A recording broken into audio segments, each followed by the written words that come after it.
টানা বৃষ্টিপাত আর উজান থেকে নেমে আসা পাহাড়ি ঢলে আবারও বন্যার আশঙ্কায় দিন কাটছে সুনামগঞ্জবাসীর। গত কয়েকদিনের টানা বর্ষণে জেলার প্রধান প্রধান নদ নদীর পানি দ্রুত বৃদ্ধি পাচ্ছে।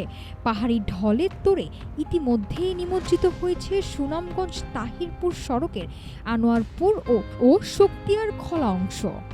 এছাড়া উজানের পানি লোকালয়ে ঢুকে প্লাবিত করেছে দোয়ারা বাজার উপজেলার বেশ কিছু গ্রামীণ সড়ক, যার ফলে ব্যাহত হচ্ছে যান চলাচল ও সাধারণ মানুষের যোগাযোগ।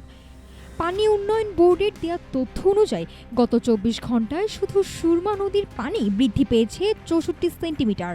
যদিও বর্তমান পরিস্থিতি অনুযায়ী নদীর পানি বিপদ সীমার প্রায় ৬০ সেন্টিমিটার নিচ থেকে প্রবাহিত হচ্ছে, যা বিপত্তি বাঁধিয়েছে আবহাওয়ার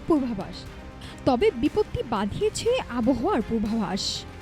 বাংলাদেশ ও ভারতের মেঘালয়ের আবহাওয়া অধিদপ্তরের তথ্য বলছে, আগামী ৪৮ ঘন্টায় এই অঞ্চলে ভারী থেকে অতি ভারী বৃষ্টিপাতের জোরালো সম্ভাবনা রয়েছে।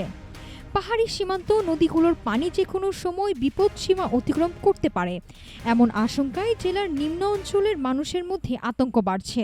যদি আগামী ৪৮ ঘন্টার পূর্বাভাস সত্যি হয়, তবে গত কয়েক বছরের বন্যার দুঃসহ স্মৃতি আবারও তাড়া করতে পারে এই হাওরবাসীকে।